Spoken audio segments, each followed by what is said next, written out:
స్వామి ఈ రోజున తిరుమల లడ్డూకు సంబంధించిన వివాదం ఏదైతే ఉందో మొత్తం కొన్ని కోట్ల మంది భక్తుల మనోభావాలకు సంబంధించిన విషయం. అసలు నిజంగా గత 5 ఏళ్లలో జరిగిన పరిస్థితులు ఏంటంటారు? ఇప్పుడు ఎలా ఉంది? అసలు తిరుమల లడ్డు పవిత్రత ఏంటి? తిరుమల ఆలయం యొక్క పవిత్రత ఎలా చూడాలి? ఓం నమో వెంకటేశ. శ్రీమతే విఘ్నసే నమః. తిరుమల తిరుపతి దేవస్థానం అనేటటువంటిది కలియుగ వెంకటేశ్వర స్వామి యొక్క స్థానము. కలియుగం ప్రారంభం నుంచి అక్కడ స్వామివారు మనని అనుగ్రహించటం కోసం అని చెప్పి మనందరికీ ఇలవేల్పుగా ఉండి ఆంధ్రదేశంలో ఉండేటటువంటి భక్తులే కాకుండా భారతదేశము యావత్ భారతదేశంలోనే కాకుండా ప్రపంచం అందరికీ కూడాను ఆదర్శ పురుషుడిగా మనకి అభయాన్ని ఇస్తూ ఉన్నటువంటి వెంకటేశ్వర స్వామి దేవస్థానంలో పవిత్రమైనటువంటి వైఖానస ఆగమం ప్రకారం శాస్త్ర ప్రకారము అక్కడ అర్చనాదులన్నీ నిర్వహించబడుతున్నాయి. దాని ప్రకారము మనకి కొన్ని నియమనిష్టలన్నీ ఉన్నాయి.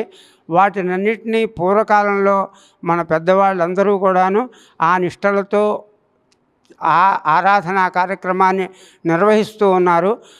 గత కొన్ని సంవత్సరాలుగా అక్కడ అవకతవకలు జరుగుతున్నాయనేటటువంటి విషయం మనందరికీ అవగాహన అవుతోంది.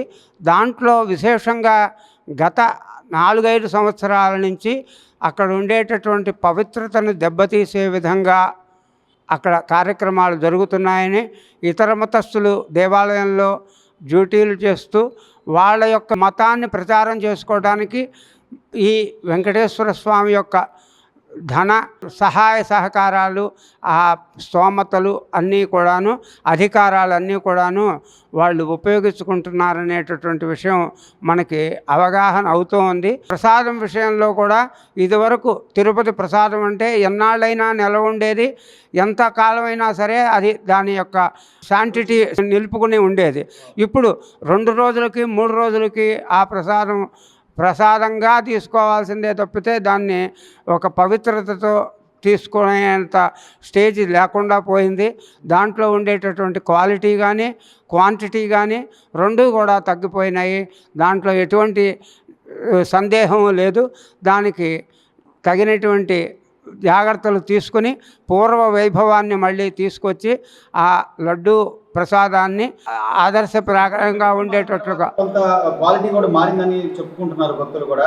అంటే ఒకవేళ నిజంగా ఆ లడ్డూలో గనక అంటే తిరుమల తిరుపతి ప్రసాదంలో గనక జంతువులకు సంబంధించిన మాంసపు కుర్తుల ఆయిల్ కనుక వాడినట్లయితే వాళ్ళని నిజంగా కఠినంగా శిక్షించాలంటారా స్వామి?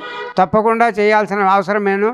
అది పూర్తిగా స్వదేశీ ఆవులతో తయారు చేయబడినటువంటి నెయ్యిని వాడి మాత్రమే ఆ లడ్డు తయారు చేయాలనేటటువంటిది మనకి శాస్త్రంలో ఉన్నది. ఆ శాస్త్రానికి విరుద్ధంగా అక్కడ ఏ పనులు జరిగినా కానీ తగిన శిక్ష విధించాల్సిన అవసరం ఉన్నది. తగిన విధంగా చర్యలు తీసుకోవాల్సిన అవసరం ఎంతైనా ఉన్నది. ఈ రోజున తిరుమల తిరుపతి లడ్డు అంటే ప్రతి ఒక్కరికి కూడా చిన్నపిల్లల దగ్గర నుంచి వృద్ధుల వరకు కూడా దాని రుచి కానీ లేకపోతే ఆ వాసన కానీ ఎంతో ఇష్టపడతాం. అలాంటి తిరుమల క్షేత్రంలో ఈ రోజున రాష్ట్ర ముఖ్యమంత్రి గారు ఉన్నటువంటి చంద్రబాబు నాయుడు గారు చెప్తున్నారు దానిలో జంతువులకు సంబంధించిన ఆయిల్స్ కలిపారు అని చెప్పి.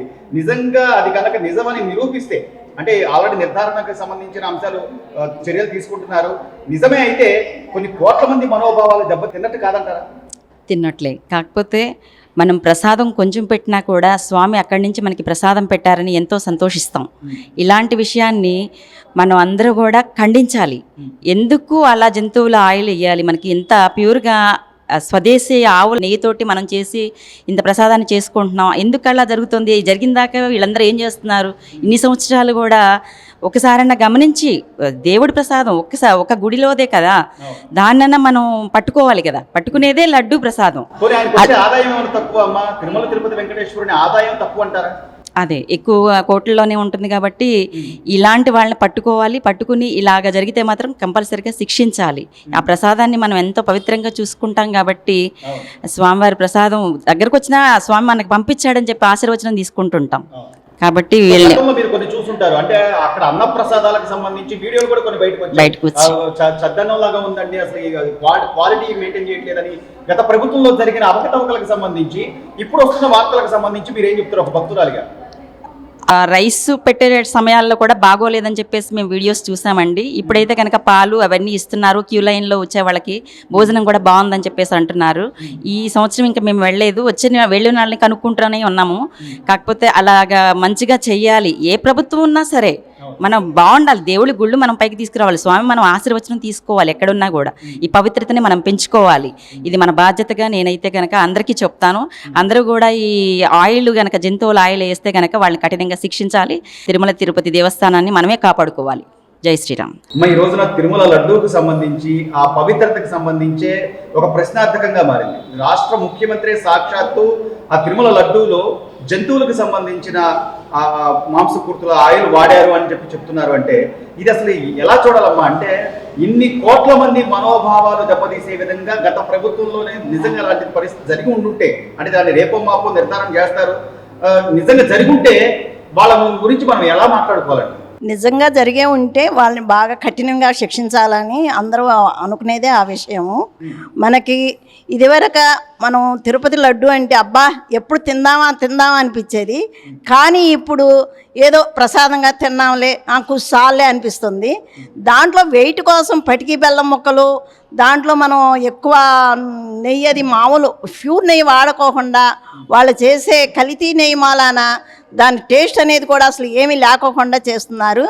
అందుకని ఆ విధంగా వాళ్ళు గనక మనకు నిర్ధారణ గనక అయితే మట్టికి వాళ్ళని బాగా కఠినంగా శిక్షించాలని మనం చేస్తున్నాం. కానీ అంటే తిరుమల క్షేత్రం అనేపాటికి కలియుగ వైకుంఠనాథుడు ఆయన అందరూ కొలుస్తారు. అంటే ఈ దేశ విదేశాల నుంచి కూడా తిరుమల వస్తూ ఉంటారు. వాళ్ళందరి మనోభావాలు దెబ్బతీయడమే కదా ఈ తరహా కనుక చర్య జరుగుతుంటే. అవునండి, ప్రపంచమంతా మనకి కలియుగ వెంకటేశ్వర స్వామి అనేది మనకి అమెరికానే కానీ రష్యానే కానీ మన దేవుని గుళ్ళు చాలా బాగా ఉంటాయి. అక్కడ కూడా మన స్వామి లడ్డు ప్రసాదం, ఆ తిరుపతి ప్రసాదం అంటే ఇండియానే గుర్తు చేసుకుంటారు వాళ్ళు. అలాంటి లడ్డూని ఈ రోజున మనం తినలేకపోతున్నాము, ఏముందిలే ప్రసాదం అనే అంత ఇదిగా చేస్తున్నారంటే వాళ్ళని ఫుల్గా మనం ఖండించి మనం శిక్ష విధించాల్సిందనే ప్రభుత్వాన్ని కోరుకోవాల్సిందే మనం.